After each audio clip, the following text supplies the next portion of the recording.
Hey, welcome back. Or welcome to it, whatever you want to call it. It's Dr. Zero Trust podcast. I'm Chase Cunningham, or Dr. Cunningham if you want to be formal, or Dr. Zero Trust if I'm in that mood. I'm here with two wonderful people. So why don't y'all introduce yourself and let's get into this thing. Ms. King, go for it. Okay, I'm Allie King. I'm the VP of Government Affairs at Forescout. My name is Kat Wang, and I am the principal at our public sector division of Sandbox AQ. So there you go. So we've got two really smart people here who I enjoy talking to, and I harass them on LinkedIn all the time. I want to ask a question just to get this thing off the bat. Like, are we categorically wasting our time at these conferences? Because I was at RSA, been to B-Side, Black Hat now. I really feel like it's getting a lot of return on value or investment for me. I think the vendors do just fine. But like for the people doing the work, the cyber folks, I don't know. I feel like we're just at like critical mass circle jerk or something like that. It's hard to say. I really don't know what the return on investment, even from a vendor standpoint. I do think it's important to be there, to be seen, to be recognized for the work that you do. But at the same time, it's so hard to sift through a sea of 30,000 people to determine what value you're actually creating and then turning that value into some kind of a measurable result. For me, I work in our public sector. It's particularly hard for us this year because a lot of them weren't allowed to attend. And the ones that are here have to do so on their own dime or somewhat incognito. And in order for them to continue serving their mission, they're here because they genuinely care. They want to learn about the most innovative technologies, but we cannot say we're truly investing in public-private partnership if there's not going to be an investment in their representation. That's interesting because I mean, I remember way back when I was at NSA and I came to like one of the earlier Black Hats, I had a badge that literally said DOD on it. No one talked to me for like 4 days straight, but we had to pay for everything kind of out of our own pocket. And we're back there again. Is that going to help anything? So I think too, to Kat's points, and I want to double tap something specific around this. For a lot of the vendors, they'll look at it as an opportunity to have touch points with customers who are already here. So there's a target opportunity there for them. But to your larger point, for the operators, the people that have to have the skill set, the resources to be able to kind of hold the line for their organizations. The status quo of what was acceptable is starting to dwindle. So I think there needs to be an acknowledgement that like moving ahead for these folks to be able to really get full benefit or to increase being better positioned moving ahead, there needs to be almost like a rethink on how we prioritize, because everybody's on a budget, resources are limited. And so I think we need to take this opportunity. Again, new administration, you're going to have new cyber people coming in. Sean Cancross was recently confirmed by Congress this past Saturday. So his staff's going to be ramping up. And so what does that look like more broadly? So you still have Sean Planky that needs to also get confirmed, and you also have Katie Sutton as well. What does that look like once they're kind of in the chairs, kind of moving ahead? What can Black Hat and this larger community do to ensure that it's well positioned and that it's not just kind of like a vendor fest? Yeah. Have we kind of abandoned a lot of the state and federal side of this equation because of all the other stuff that's going on? Because I mean, it used to be, say back 2016-ish time frame, there was lots of feds here. They even had like a game, Spot the Fed.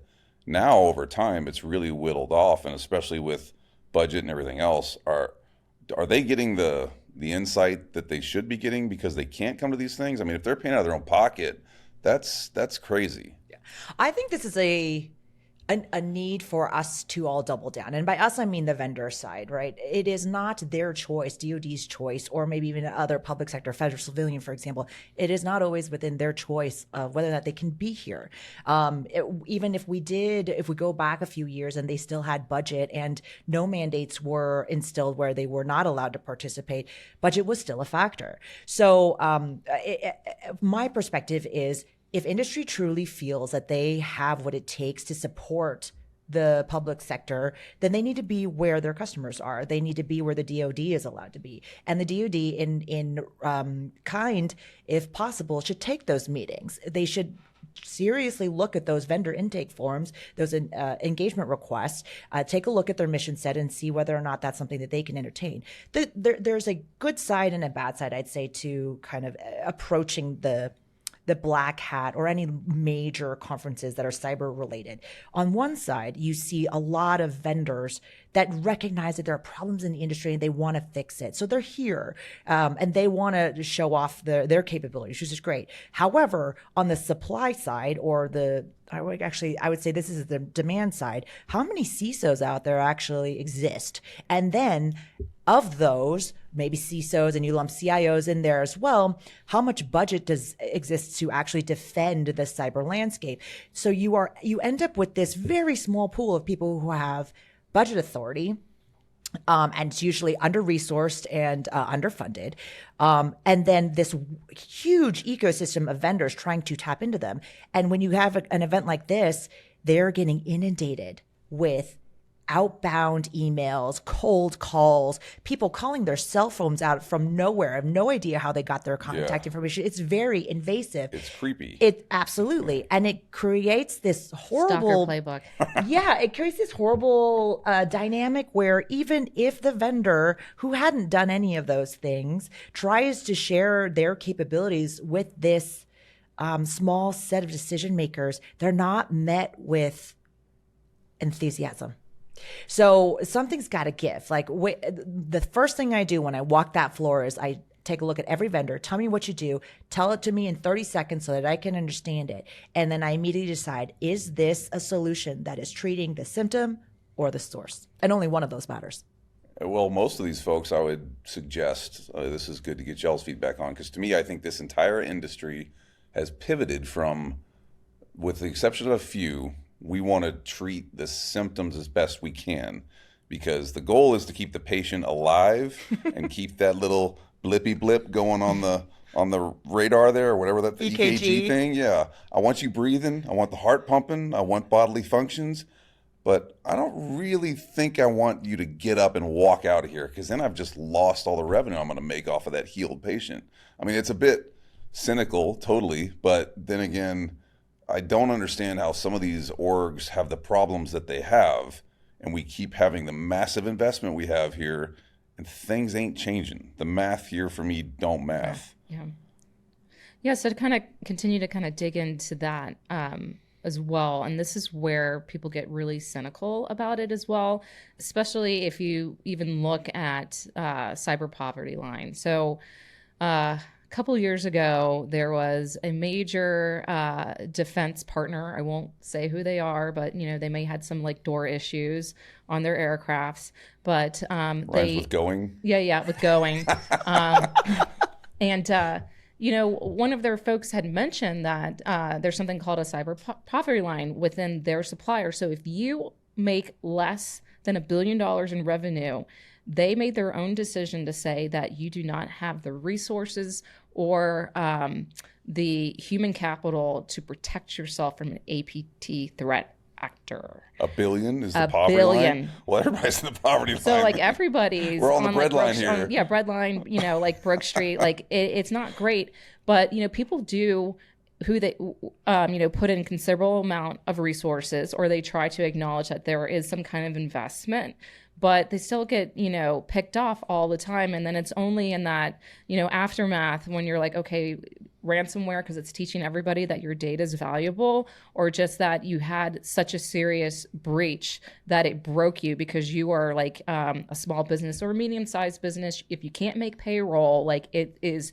really bad for you, that over like the fullness of time, people are like becoming more and more cognizant of it. So like, what is it? Is it that I need to make over $1 billion so I can have like a couple socks and have like the best like tech stack available? Or is it, it's not good enough that I do some of like the foundational things and that I take zero trust serious, and that I recognize it's not just buying kit, it's really having an understanding of know thyself, and then be able to systematically understand what you need to put in place so people can't do these like lateral movements or things that like, if they have misconfigurations, or they're just in a position where like they are relying on default password. Like this is some like basic stuff where like you got to choose some solid food here. But that's part of the go around, right? Of the circle jerk side of this equation is, okay, we have AI and agentic and all this other stuff. It's just a faster tractor that's either going to,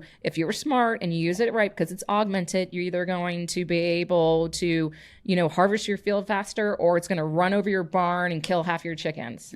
But all you had to do was basically, turn the wheel, and yeah, people but are that's still the going, thing how do I fix this problem? But it's augmented. So if you're like, for example, if you are a good writer, it can help you become an excellent writer. I feel like that's a dig because I write books. Right, but you're a great writer. But if you suck at writing, it's just going to expedite It'll make your suckiness more sucky. Sucky, yeah. But then, if that's the case, but then you put that you kind of draw that logic line out more, because again, if you have bad cybersecurity posture, or you don't really know what you're doing, you're like, I'm just going to throw some AI in there. Well, if somebody said that your cost model for this was $1 billion gets you to acceptable levels of manageable risk, most folks would be like, well, then fuck it. I'm just going to roll the dice and hope it works. And that seems to be what we're doing. Well, there aren't any consequences. That's the thing. Like I will say, beyond small to medium-sized businesses, once they get breached, I think the statistic is that they do not recover within 6 months of that breach. Half of them. So it is an existential threat. But the bigger problem is the data that is exfiltrated, all of the IP that could have just been stolen out from underneath them. And we see this time and time again. It's just not front page news anymore, or maybe not as exciting as. I heard Louis Vuitton got hacked. Oh God! Oh no! The horror. Don't mess not with Louis. Not Louis. But on the agentic AI side, and on AI kind of being mandated to be integrated in literally everything that we do, and now outnumbering human access 40,000 to 1, every other country out there, I'm making a generalization, took AI and decided, you know what we're going to do? We're going to take our entire country of people, and instead of firing them from their jobs, we're going to give them AI, and then we're going to turn them all into scientists, or we're going to turn them all into cyber analysts or cyber operations analysts, people or something. And America decided to use that to cut jobs. And it's ridiculous when you think about it. The cyber adversaries, nation states, they are not cutting the hackers from their jobs. They're hiring 100 more because now they have AI at their disposal to go do freaky deaky shit. So when America wakes up and realizes we are horribly unbalanced when it comes to defending the cyber ecosystem, that is when, and then augmenting that with the power of AI, that is when we're going to start to see this shift more towards in our favor for national security, for data protection, for the individual, right? And then also the children now that are digitally online that had no choice in the matter from the beginning. These kids, their entire lives within unified school districts, they live online and they have no control over that. Yeah, my oldest daughter now is in online private school, and number one, it's great because I don't have to buy fucking markers and shit at the beginning of the year anymore because I hate that stuff. But the other thing is everything she does is digital. And to your point, when she asks me a question now, my first response to her is, "Did you ask the bot?" Because I don't know if you guys remember, but when I was a kid, when we were doing Encyclopedia Britannica. Well, in algebra, they were like, "You can't use a calculator." Yep. I was like, what? Why can't I use the tool that I need to do this that I'm going to have the rest of my life? But they're doing the same thing now with kids. And I know this is tangential, but I think it's super crazy that, to your point, we're doing this. We're setting at national level. We almost seem to be setting ourselves up for failure. Yeah. Why? We're just not calibrated.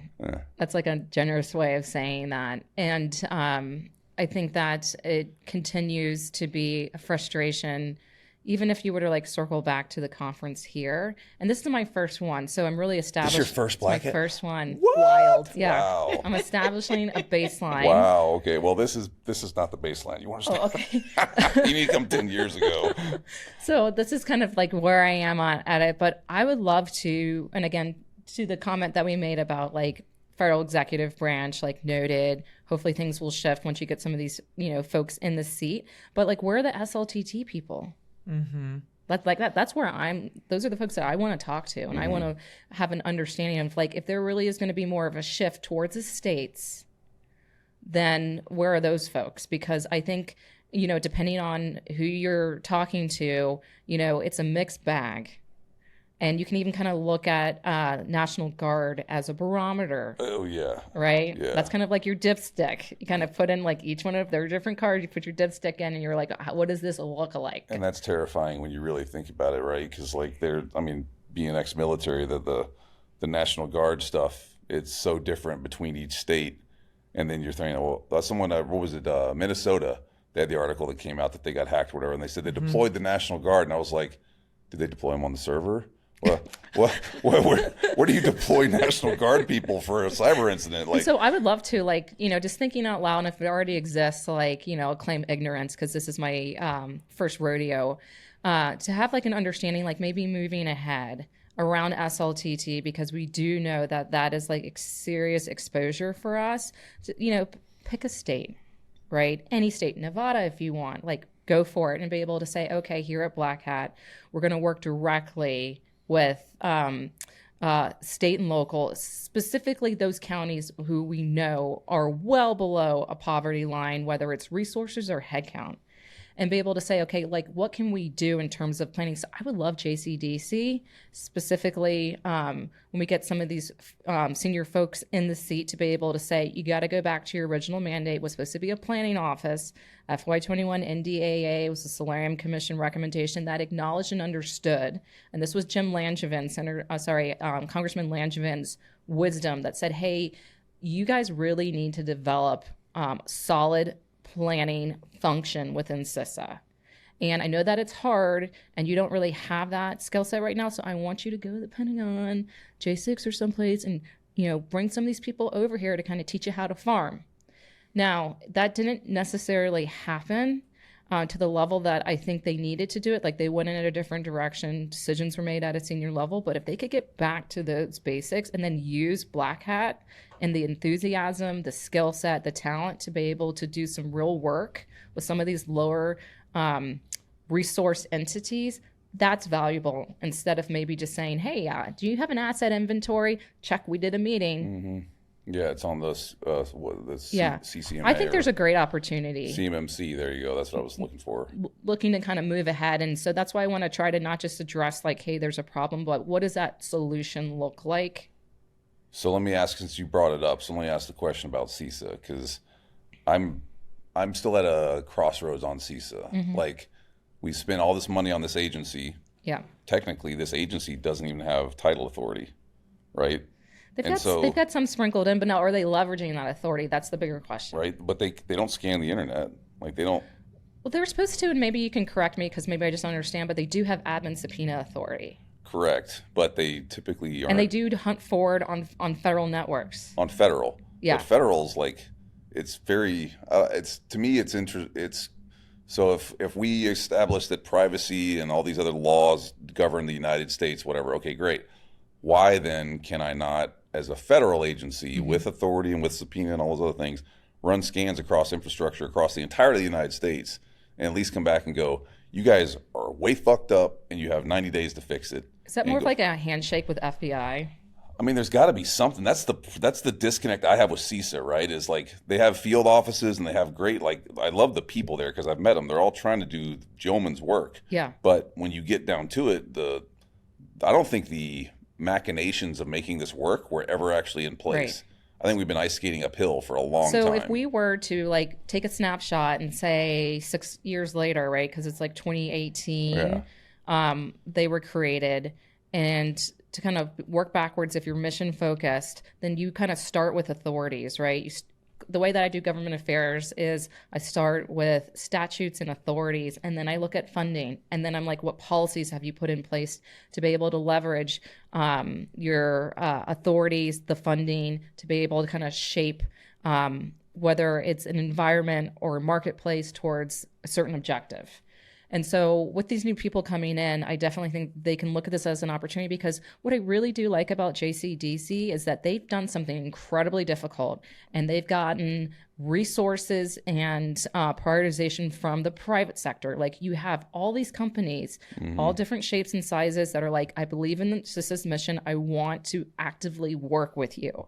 So it isn't like they have to go and recruit people. So you already have kind of a critical mass, I would say, of domain expertise and folks that want to kind of put aside that some of them are competitors, but they recognize that there is a more important mission at stake that they need to contribute to, and they can compete somewhere else, right? That's like, kind of further down the line. But if things start to really fall apart, like, we got bigger problems. So I hope they're able to kind of like leverage that and kind of go in the right direction, where you have some of this SLTT folks who are like, cool, we're actively doing like planning. We know where our weak spots are.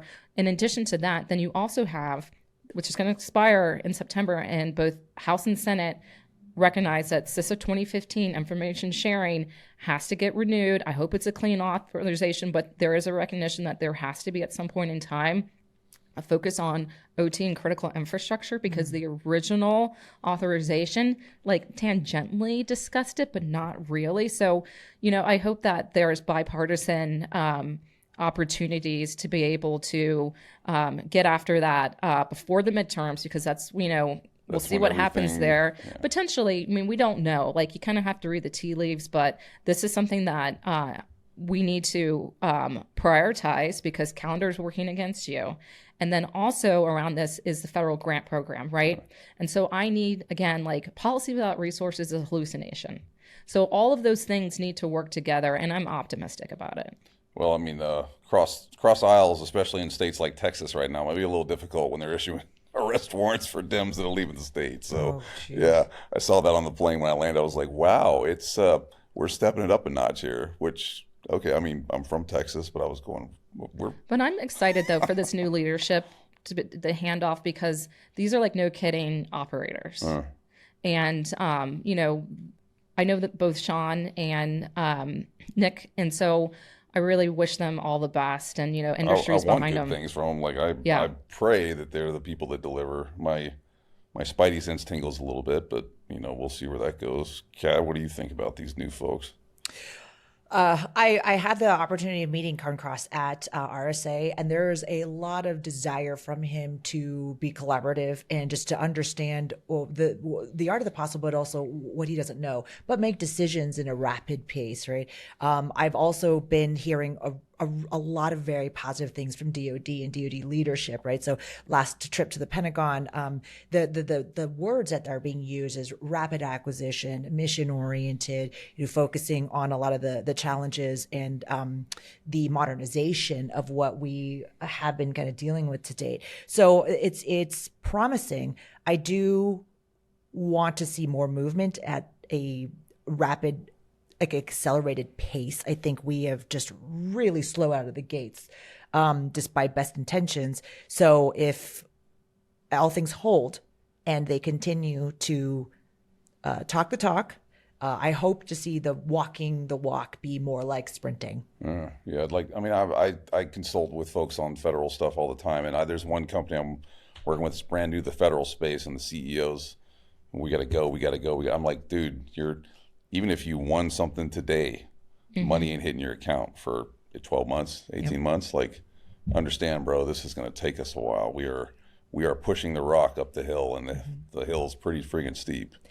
One point that you were talking about SLTT, and for anybody who's not familiar, let's define that. Yeah, state, Alphabet local, tribal. We've got a bunch of government people, so we could say we have a whole conversation in acronyms. State, local, tribal territories.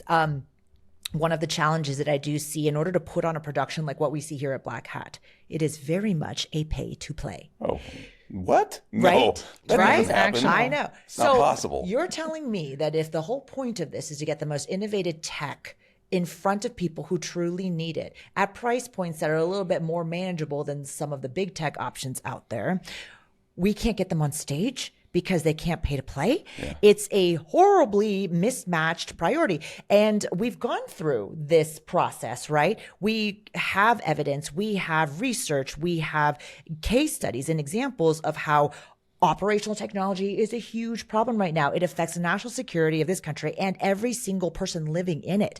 If we are not receiving water or power or communications or any of the other, 13 critical infrastructure divisions, what is it now? There's 16, so you're right, 'cause you listed 3. Okay, great. Math. You did the math. On It the wasn't fly. girl math, it was legit math. Yeah, there you go.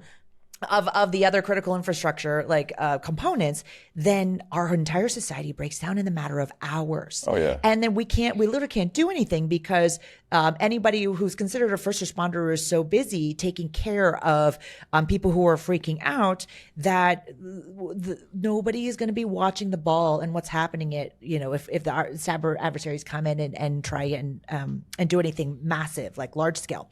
So that bothers me a lot with events like this, because now the only option that we are putting in front of state, local, tribal territories or medium-sized businesses, maybe small can't afford some of the bigger options anyways, but medium-sized businesses is whatever has been hand curated for the content by the conference. Now, again, nothing. I know the people who organize the conference. I understand it takes a lot. It's a business. Exactly. To put on an event like this. And you can only have so many tracks and breakout sessions. We've outgrown Mandalay Bay for years now. We've outgrown San Francisco at RSA for forever. Yeah. But we're still there. So what is the right way to do this? I think if we can condense and have a truly, maybe the answer is we're not going to just have a free for all with like tons of vendors at the expo halls and just have everybody get a free shot at it as long as they can pay to play. Maybe we vet through the use cases and make sure that there's value there for the majority of people who are attending, so that the conference space can be smaller, it can be more intimate, it can be more valuable, and then you can also get these little featurettes at the actual conference and the main programming, if you will, so that we can get back to the original philosophy, the spirit of this type of a conference.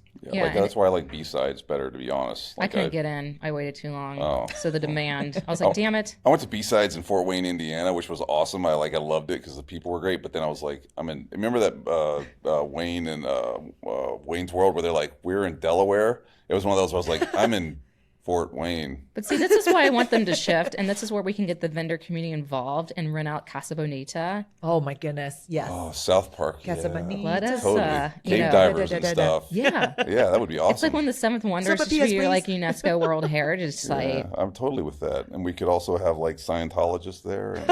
And, if we're going to do South Park, let's go South Park. Yeah, right? we got to have everybody involved. Integrity Farms. Come on. Integrity Farms. That's right. The Integrity Weed. Inclusive. Yeah.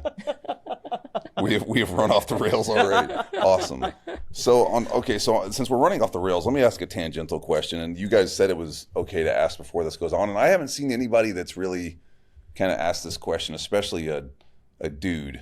Like, and I realized that I started this off with a conversation around circle jerks, so I apologize. I'm a douche. I'm a douche. It's That's fine. okay. That's our data point. Yeah, right.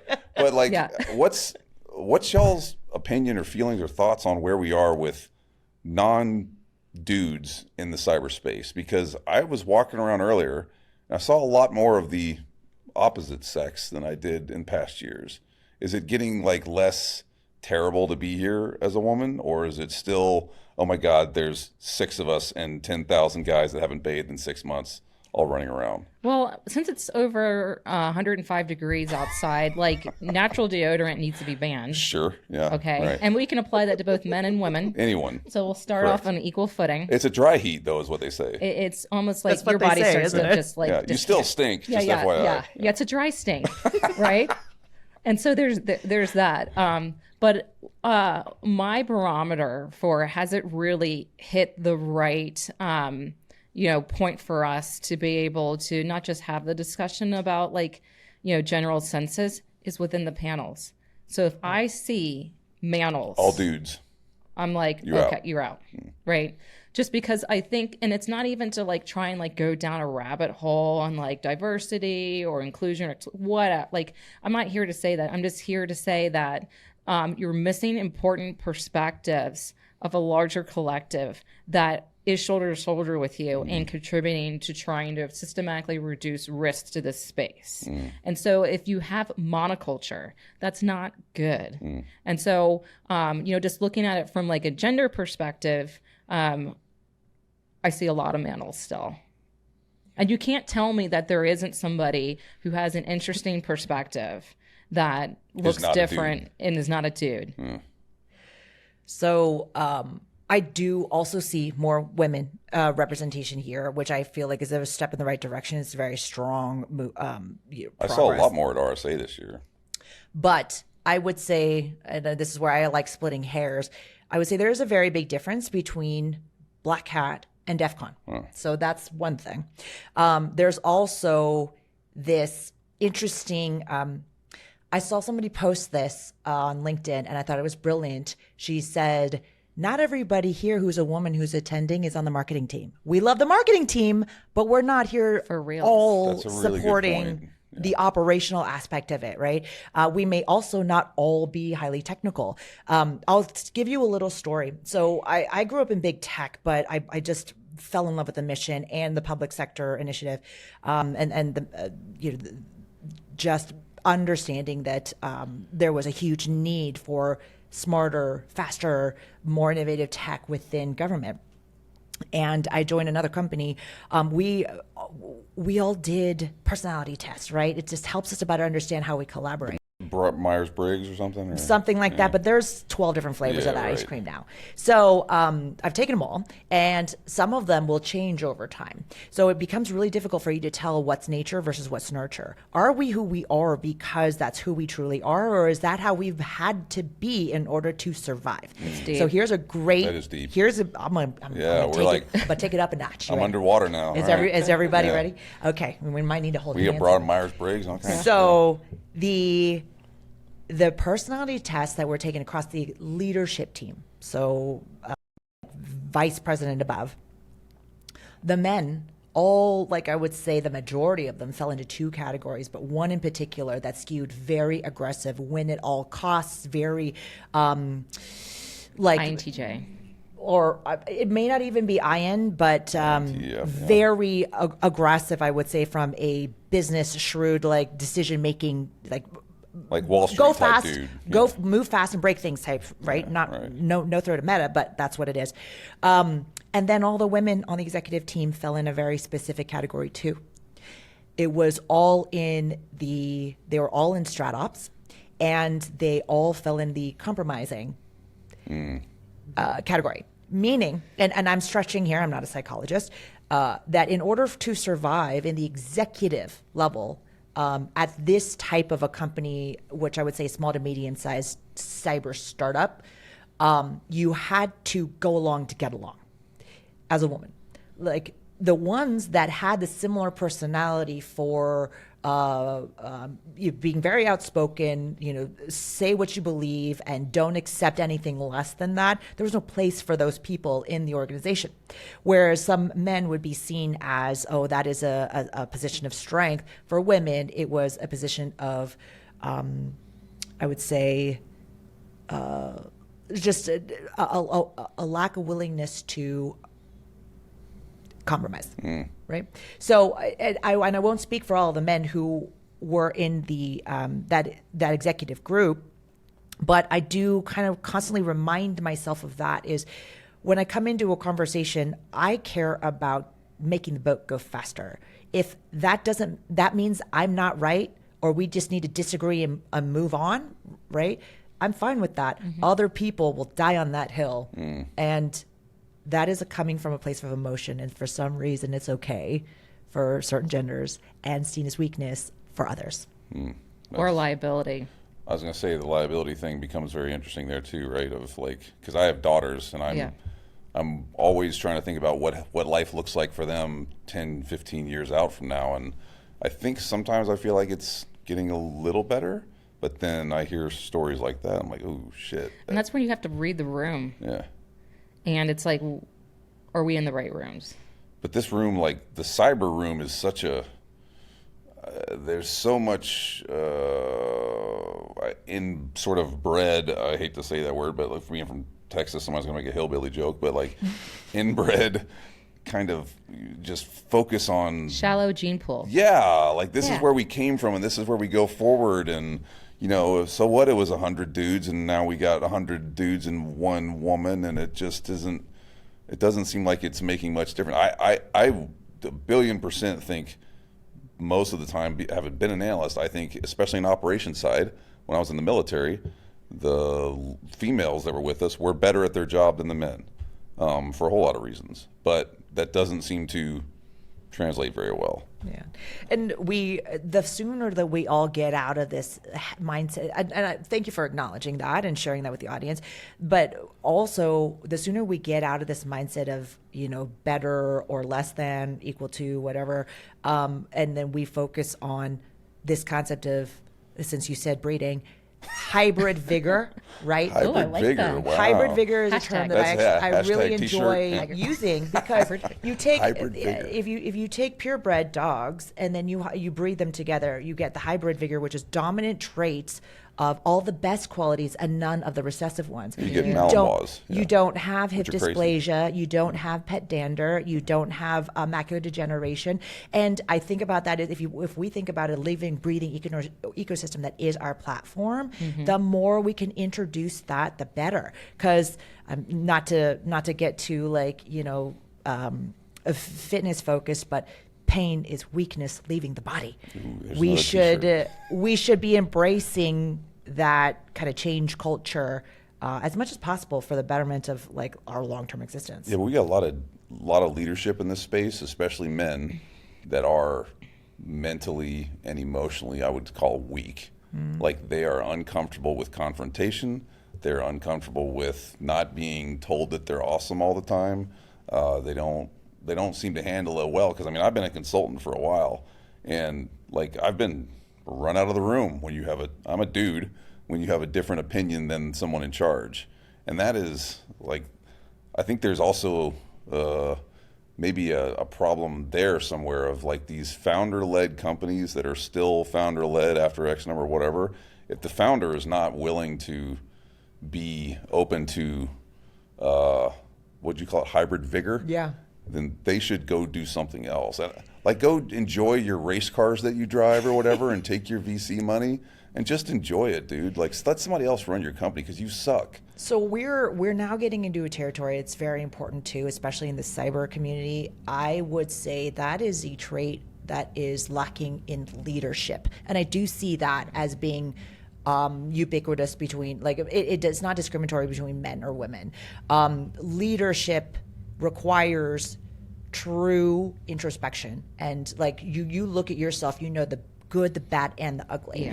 Yeah. And a true leader also knows when to follow. And if without that kind of participation trophy effect that we have with a certain generation, right? I think it's the millennials. Is that right? A little bit. We're barely we don't fall into that. No. No, it's a No, Zers. no comment. It's a Zeds. That's- So the participation Zeds plus trophy of one. it is, Yeah. like, where I think the better we individually are at understanding ourselves and being introspective, the better game can recognize game. So I love the company that I work for immediately, because I got really good after failure, recognizing what true leadership looks like and treating the source versus the symptom. And I think as a consultant, you probably have a very fine-tuned version of that yourself. You just maybe haven't given it a label, but we all know game when we see it, and that makes it worth it for us to work together. Good point. I mean, I wonder. Trying if, to read the label from the inside the bottle is hard. So where I value, and I think if you do it right, to your point, having somebody like yourself come in, is that you're nearsighted, right? And so you really do need to have an understanding, objectively speaking, of different opportunities, different risks, and then it's like on your client to make the best decision for themselves. But saying I don't want to know doesn't make the problem go away. Yeah, I mean, the best thing about doing the consulting side is that I've probably fired more clients than I've worked for, which is great, because I'm like, you're a fucking turd, and I quit. Like, contract canceled. I just my life is, I don't know about you, but my life is too short to work with assholes. When you have to do it, it's one thing, but I'd rather be broke and peddling for change than work with dickheads anymore. Yeah. Selling your soul sucks. Well, it's more expensive for you to do that. Yeah, right. and you still have to pay, you probably have TRICARE, so you're okay. I do have TRICARE, Okay. which is nice. Yeah. Yeah. Well, TRICARE Select, which is actually. I do that as well. Do you? Yeah. TRICARE Select is all I like right. to go doctor shopping. Yeah. All right. So Yeah. TRICARE, if you're listening to this, yeah. Yeah. Sponsorship dollars, just saying. Yeah. So following on to that, like as we're getting, we've been at this for a little bit. Like where do we go next? I mean, this. I already walked around this morning, or when I got here a while ago, and I saw AI on every fucking booth I walk by. Oh, yes. And none of it's AI, but we're gonna call it that. Like, where are we going next? And There are a lot of plugins. Oh yeah, well, Allie and I got to ask the quantum question because I've wanted to throw the quantum bomb in there. So like, where are we at next? Well, I think it's going to be interesting because if you kind of look at the two things that nobody wants to resource or discuss, you have your bookends. You have, in my mind, you still have the OT issue. Because that's like an unfunded mandate. Like, what do you mean that these capital intensive, multi-generational assets that might connect to the internet a few times a week? It's not like your traditional office There's nothing equipment. sexy about them. There's nothing sexy about it. Field devices, Yeah, thermostat. compressors, All right. sensors. Yeah. We're talking toolbots and hard hats, like people that go behind the drywall and underneath the street level to be able to see the fuel lines, Yeah, like piping. the piping or like the lighting on an airfield. Like, what do you mean that that's a problem It's now? not sexy till it ain't working. It's not. Yeah, it's not working, and then like you have that issue, but. It's just better that I pretend that this is not going to be a problem for me. So you have all of that, right? And then on the other side, you have quantum, which we've been discussing for a while, but everybody's like, oh, that's 10 years, that's 5 years. I got time to figure out what I'm going to do and resource it because I've got sharks that are closer to the boat right now, might be ransomware.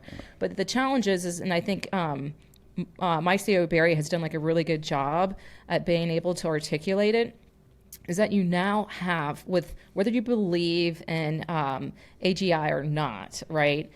There's a shitload, and I use that as a technical term, a shitload of computing power. And then you have also the challenges around, traditionally speaking, you have all of that computing power, and you have these threat actors that have been able just to kind of leverage that with like different drips of quantum starting to kind of filter in. And so like, what are you going to do about that? Because now at an asset level, what flavor of encryption, if any at all, do you have? So you got to acknowledge that moving ahead, part of your basic asset inventory isn't just what do I have in terms of like flavor of managed, unmanaged device. Is there an OT piece here? Is there an IoT piece here? Or your traditional IT, but you also need to, at the asset level, say, what level of encryption do I have on every single one of these assets? How are they behaving? And how do I prioritize my most sensitive or critical to be able to address this and rack and stack what I want to do moving forward? And that, forces people to continue to have to have that resourcing discussion and why is this important? And it's like, well, it's in the future. It's like, no, the future's like coming on you like pretty fast. Future's getting real fast, real quick. And then you get that giant tech debt of all your OT stuff. And so why does it matter for somebody like Department of Defense, let's just say, because all of the OT stuff is dual use. Majority of it's dual use. So everything you need in terms of like transportation, be able to have like the water resources and to some degrees as well, like the energy components. There is some built-in wiggle room because we kind of saw this during Colonial Pipeline, but they don't last forever. Like those resources exist, but if it's over a couple weeks, you got a problem, right? So your ability to project power is now potentially compromised, putting you in a position where you can't execute national security objectives at scale globally. That's a problem, especially if you're a department that has $1 trillion budget moving ahead. And so there's that piece. And then there's the quantum piece, where again, like in my view and understanding, if you touch the DODN, then you kind of circle back to DISA, and DISA manages the DODN.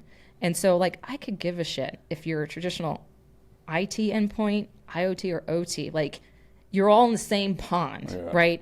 So we still should have the approach of like you're gonna have a zero trust mentality. How you do things technically for OT versus IT might be a little different. There might be more nuances involved in there, but at the end of the day, if you still touch that network, that asset, then you're responsible. And then you have to have a mechanism that comes in to ensure that like you're actually doing, like people have to be personally responsible and accountable. And you do that through CORE, which is the Cybersecurity Operational Readiness Assessment, right? So you go in and you need to expand your criteria. So it isn't just your office stuff, but it's everything.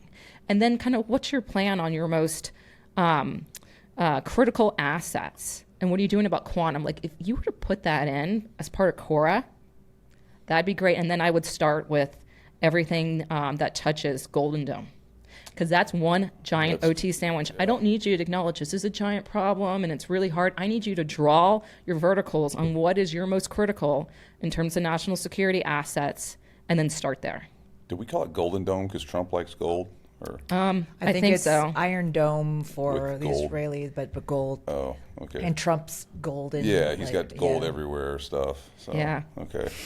Yeah. It's like kind of Mayan. I mean, yeah, right? Like I saw Golden Dome, I was like, Yeah. yeah. Because they put golden. in Big Beautiful Bill, there's like a $25 billion down payment. So it's kind of like layaway towards. Well, that's how the government works. We Yeah, just, yeah. lay stuff away. So that's what I would do. Again, like acknowledge that. It's hard, but don't use that as, well, quantum scares people. Well, it should. Yeah, they're like math nerds and stuff and quantum and whatever. No one at the executive level that I'm aware of is like, yeah, this is how we handle quantum. but it's the compute power. Like you strip away even like the scary AI Yeah. piece, but it's all that compute power. Well, we're building data centers right and left, so we got compute power. Well, we ain't running short of that stuff.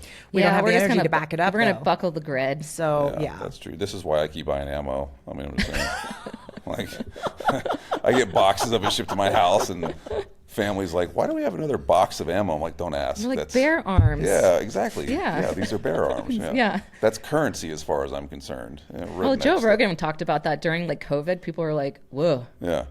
Like, yeah. I mean. force protection's like a thing. Oh yeah. I mean, I tell my family I live by the Negan model. If shit goes down and I can take half your shit, then I win. Like that's, it's the Negan Very model.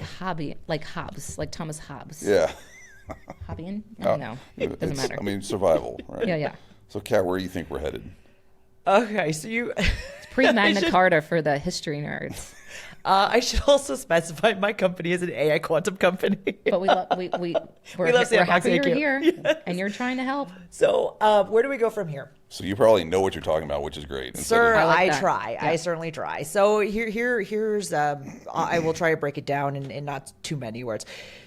You are Dr. Zero Trust. And we are going to call you Dr. Zero Trust because you didn't go to 5 years of evil medical school to be called Mr. Okay. Fair. So we're calling you Dr. Totally Zero fair. Trust. Zero Trust principles, right? Assume that you were breached. Negative trust. Negative trust, don't- that's for insider always threat. verify, never trust, right? So, okay, I'd say like it has caught wind, and I think that our efforts in this area have made a positive impact. But then AI just got introduced to literally, and by the way, machine to machine access has been happening for a decade now. Oh, yeah. However, we just haven't been calling it that. And even like you said earlier, AI isn't really AI in many cases, it's just machine learning. But let's just say we'll just give them the bone and say, yeah, it's AI. Now it touches everything within our infrastructure and it outpaces human access 40,000 to 1. So if we are going Just to quickly define when you say it outpaces at 40,001 by like the level of access across infrastructure. Oh, it's or... there's so approximately 40,000 different machines will access the same thing that one human being will access, right? Okay. So if we take those numbers and then we think about what the future vision is, it's not doubling anymore, right? It Yeah, could Moore's law's potentially dead. be yeah. Yeah. So if we take our zero trust principles that was built for a human centric world, AI came and broke that. So if we are going to continue calling ourselves truly zero trust, then it has to be ubiquitous about everything that touches our platforms, including the non-human identities. Now, here's where therein lies the rub. You do not need quantum right now to crack people's shit. We see that every day No, because of 'cause the massive amount of Fucking password 12345 is still the password. or because of what you said earlier with tech debt. I liken it to cryptographic debt. You're a victim of your own success. You've grown over time, and you don't know if somebody plugged a Chromecast in the back of a TV that was made in China and all of a sudden is now connected to the internet. You don't know if there's a vending machine. Oh, you know what? We're in Vegas. You don't know if there's a thermostat within a fish tank that somebody can hack and go straight into disrupt your entire MGM like casino and hotel. Luckily, that's never happened. No, Yeah. it's for sure. Just for sure. So we don't need to worry about quantum because they don't need that in order to steal our shit. So what I come back down to is when and not if, when all other forms of cyber defenses fail, your cryptography cannot. It can't. Know where all of your treasure is. Make sure you know what kind of lock you have on that vault, and then make sure that it is future-proof and wrapped with cryptography and algorithms that are post-quantum resilient. Double wrapped burrito if you want. Like you can crunch wrap supreme that if you need to. Wow. Exactly. Right. Taco Bell. Not everybody likes Taco Bell, and not everybody likes a double wrap burrito. But I mean, It there could be are critical. communists out there. Yeah. Yeah. I don't want to be right. It's a systematically important entity if CISA's listening. I'm Yeah, just saying. I'm sure So they're is working Buc-ee's. on it. I'm sure they're working on it. But I do think that there could be a world, call me crazy, there could be a world where if we really do look at the source versus the symptom, majority of those vendors on that floor might go away. And I'm going to go out on a limb and go even more like jump the shark. If all of our data truly is locked up so tight, do we even need cyber? I mean, that's the other question that's been asked for a long time, right? Is the quantum apocalypse or whatever, where it's like, well, China's been sucking up data for decades, and none of it. But that's where you have, and this is like, it took me a while to think about it, but Barry has always called it the tap dancing elephant. So if you have all of this compute power and then the AI piece and then the quantum day, Q day, whatever Q-day, happens, yeah. then, So what? yeah. Right.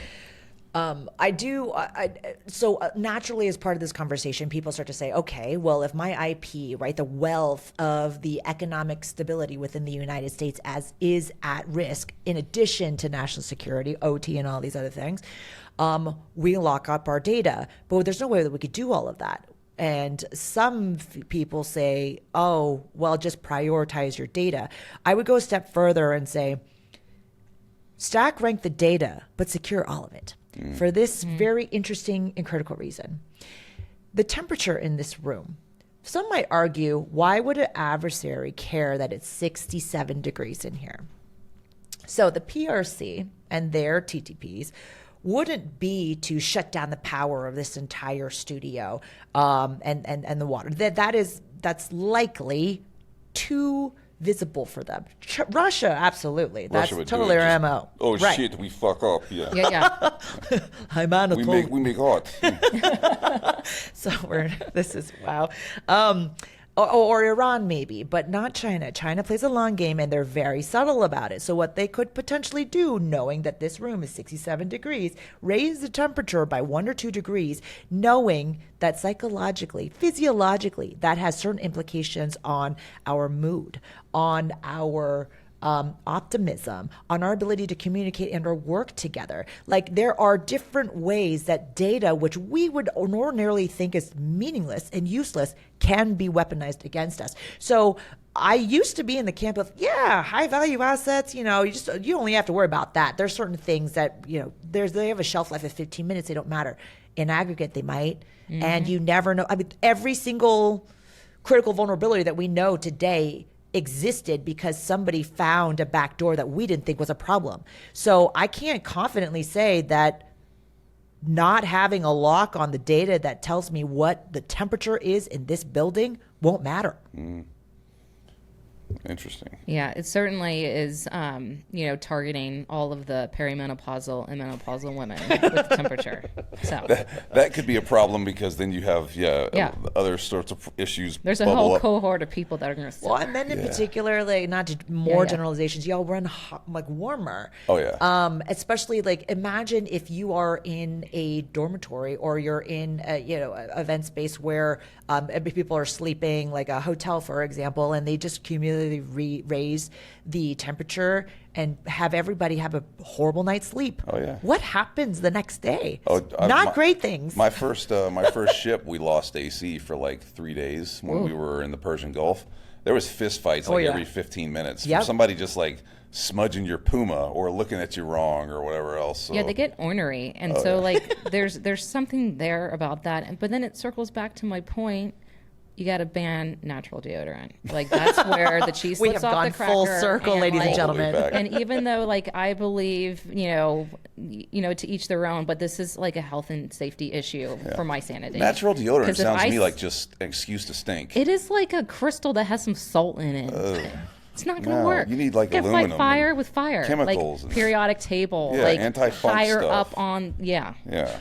Now that we've covered all the important topics. Exactly. All right. So if you're listening to this and you want to know about natural deodorant, look Come for see Allie. Allie King. Don't, Yeah. no. Right. Okay. But thank you guys very much. This was awesome. Two of the smartest people I know. If you're out there and you're looking to talk to smart folks, Allie King, Kat Wang, they're the folks you want to talk to. And Dr. Zero Trust. Not me. Talk to them. Thank you. It's been Thank great. you.